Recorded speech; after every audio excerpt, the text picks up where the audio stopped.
Welcome back. This is part 3 of making a wood tool chest. So in here we're going to make the drawers and put a finish on here.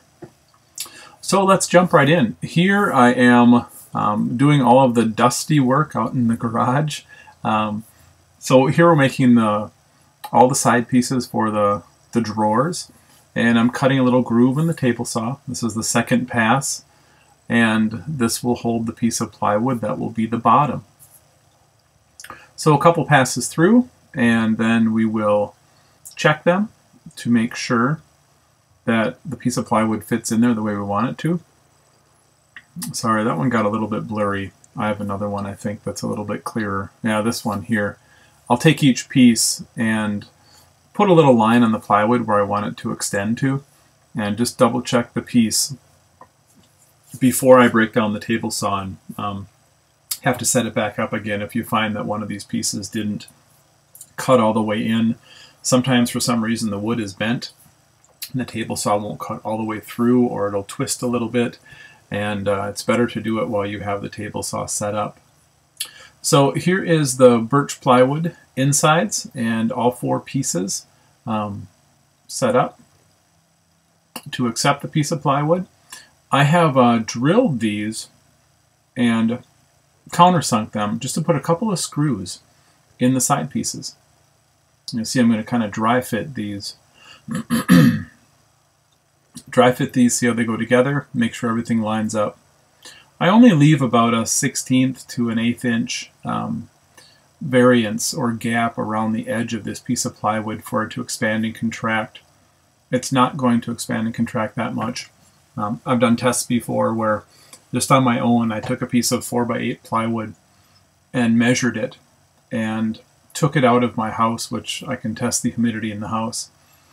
Put it outside for a couple of hours and measured it again, and it was the humidity had changed because I took my humidity temper gauge outside. The humidity had increased quite a bit, but this thing increased by maybe I think a 32nd of an inch. That was a 4x8 sheet, so plywood's pretty stable. So you can see how the drawers will go together here, and I'll have a drawer front that's oak that has kind of that scoop cut out of it for our hand to go in there. So what I did for these is I made a template, and I'll flip it over, and I know where the screws go based on the side of the side pieces and the front pieces and how I want to drill in. So I'll just mark all of these at the same time so we have a consistent placement of the holes. You can see that line in the hole comes in about 3/8 of an inch. And then I have kind of this cool DeWalt bit set up that will drill an 1/8 inch hole and also countersink it at the same time. So I set my depth stop, and I put a block over there so I can always hit the same depth too. So these will accept the countersink will accept the screws that I'm using for this, which again a number 8 construction screw. Nothing fancy. This is going to be indoors.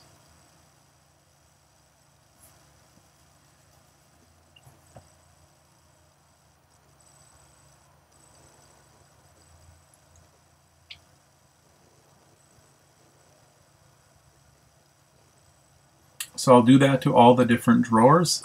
In this one I have 7 different drawers, all the same size. So here's a piece. This would be 1x3 for the front of the drawers. And just because I'm walking around close to these in my shop every now or quite often, I don't want to have any knobs on the front of them. So I'll just cut a scoop out of here. This is a really nice Makita jigsaw. That when you put this blade in here, this blade is just a regular, I think it's a 14 point or 14 tooth per inch wood blade. And when you put this in here and cut, if you have a nice smooth cut, you don't need to sand or file or use a scraper or anything. This blade gives you just a glass smooth finish. It's pretty amazing. And the piece works really, or the saw works really well. I'll flip this up and you can see how how clean that is.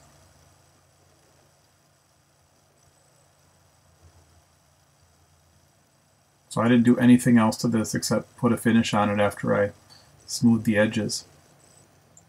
So here's the box clamped together with these bar clamps, and the base is in there, and I'll simply pre-drill these again with I think I have a little bit smaller than 1/8 inch bit here because these are number 6 screws that I hold together here.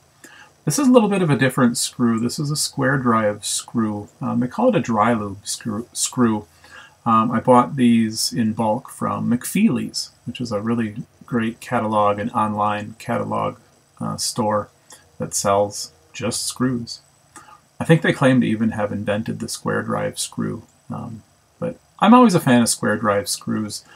I think the T25 or the lobe screws that I was using on the other piece, those were just something that they had at my home center, so either one's okay.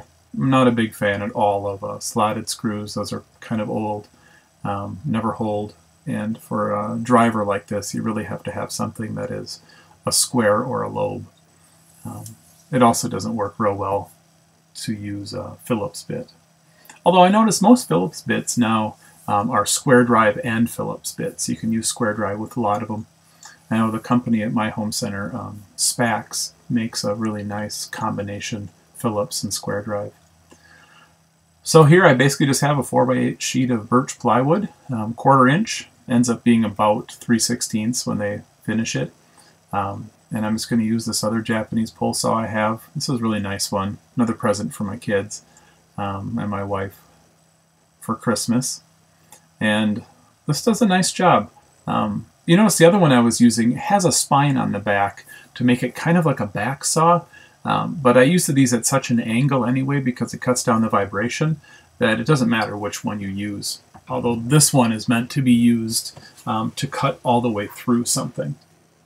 And just to show you another option, put your hearing protection in, your eye protection. You could also do this with your jigsaw. This makes pretty quick work of it too.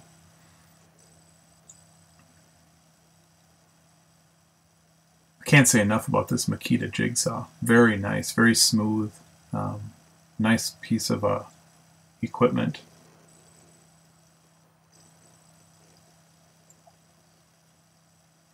Then I usually just take a little piece of sandpaper, touch up the edges, and I do sand these down at a little bit of a bevel, so push a little bit harder than I normally would because they do have to go into those slots.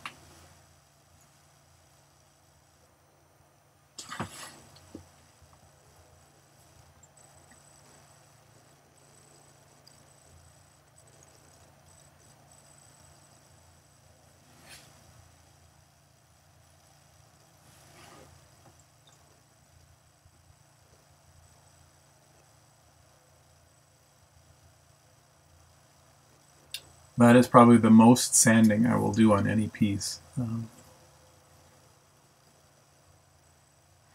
Alright, so now this just goes into the grooves for the panel.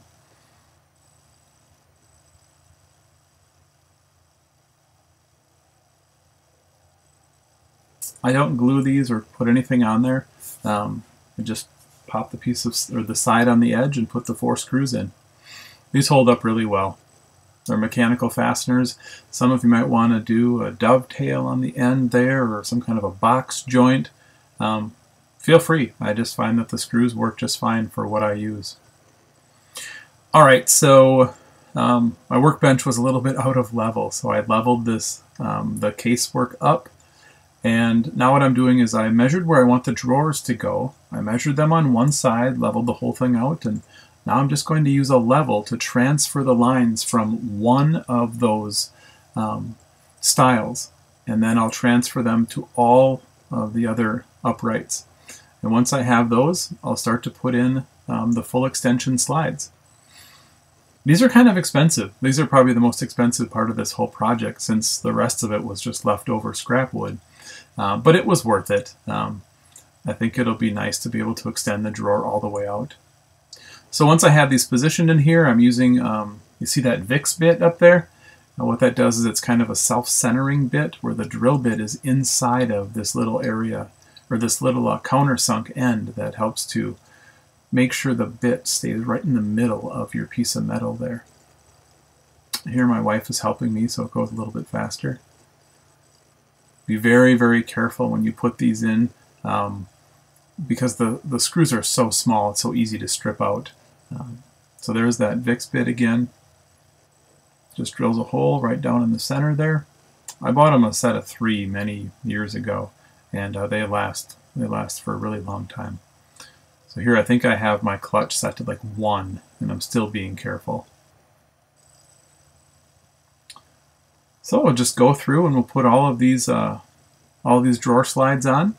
And then on the drawer you have the other slide, and I marked up about 3/8 of an inch. And I'll put the drawer slide on here. This of course corresponds with where the slides go on the other piece, so you have to make sure you put them in the right spot. I put a little end block up there just to make sure it hits the front perfectly, because I am going to put that piece of oak on the front of it. But once we get these lined up with my line, I'll do the same thing, use that VIX bit, drill down through there, it centers it. I'll do both of them and then put the other screws in there. Just 2 screws are all you need to mount it to the cabinet case, and then to mount this one to the drawer. 2 screws a piece. They work just fine.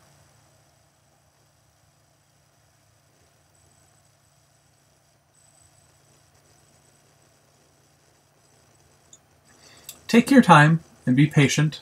Your due diligence here to align everything will make a huge difference in the end. You're just patient and make sure everything is level like I did. And then once you have the drawers on there, they just really snap right in. And the initial push I found sometimes was hard. You had to really give them a good jam. But then once you did that, they kind of locked back into place. And then they were nice and smooth. They just have to realign themselves and go back in. I also made sure, you can see I have a G on here. I labeled all my doors, or my drawers, so I knew which slot they went with, and which front they went with too, because I wanted it to look nice. So here's my front, and you can see I just left maybe 1/16 of an inch on each side, barely even that. I wanted it to be a nice tight fit. This is also the reason why I build a drawer with the 4 sides and the bottom, and then leave the front, the face, separate. So just in case I would install the slide and it would be a little bit off, I can still adjust the front to look much better and be a little bit more perfect. They're never perfect, but here I'm just using a tiny little plane, handheld plane, to kind of round over the edges. Just knock them over just a little bit. So here what works best is to put the drawers in. All the drawers are in now, the drawer boxes, and now we just line the drawer fronts up, and then one little clamp in the front like that tends to hold it. Just make sure you get it really, really tight. And then you can pull the drawers out and put your screws in from the back, so there's no visible mechanical fastener on the front. See, I still have all the little marks on there on kind of the style there. So here's with one of the drawers open. I replaced the single clamp with 2 larger bar clamps like this, and I'm going to put 3 screws in the front. These are 3 number 6 screws. And that's what it looks like after you put all the drawers in. Take your time and make sure they line up as best as you can. And that's the full extension. They come all the way out, push in. Has a nice clean look on the front. I like the way that looks, and I like the way you can access the back of the drawer. Alright, so I have this wonderful 100% natural tung oil that I want to put on here. This is a really nice product I like to use. First, using a tack cloth to wipe everything down, get all the dust off of it. I really haven't done any sanding at all except for some of the edges. I'm okay with that on the stuff that I do. So basically I just have an old sock cut up and just wipe tung oil on here. I wipe it, or really soak that sock down, or the piece of cloth that I have, like a, just let it soak it in like a sponge and just keep wiping it on there. But I find that if you just wipe one coat keep it pretty wet, and then go over the whole thing, and then wipe it down again with the same rag. Some people will use another rag to pull more of it out of there, but I don't. I just use the same rag. Let it dry, because it's 100% tung oil with no like dryers in there, like no mineral spirits or Japan dryer or anything. It does take sometimes 3 to 5 days to dry. And then I'll do another coat, another thin coat over top of that, and that's it. It really, really protects. So here you can see on the top, I'm wiping a little bit in a circle. I'll go diagonal. But you can see on the bottom how it already looks nice and shiny in the drawers and the scoops in the drawers. And just keep putting it on there. It's really nice. This stuff is 100% tung oil, so there's basically no VOCs. I use it indoors. You can't even, you don't have any harmful chemicals. You can still smell it a little bit, but it's basically just like vegetable oil because it comes from the nut of the tung oil tree, I believe it is, or the tung tree. But it's just a nut, and it's just regular oil. It's no different than like your linseed oil. Your linseed oil comes from them squishing flax seeds. And we eat flax seeds all day. I don't eat this stuff because it says right on there it'll hurt you a lot. But of course don't eat the finish you're putting on here. But I like it for the VOCs, and I can use it indoors in the wintertime, and it doesn't harm us. So I just keep working this in down into the grain. Oak has kind of an open grain, so you have to work it in there a little bit. And then I usually just keep coming back. Like if I do this one day, the next day I'll come back and wipe it down with like a paper towel, a couple of paper towels, and you'll see some stuff come off of there. And after about 7 to 10 days of just giving it a light wipe, you won't have anything come off. And like I said, because it doesn't have any of the harmful VOCs and the dryers in there, it takes a little bit longer to dry.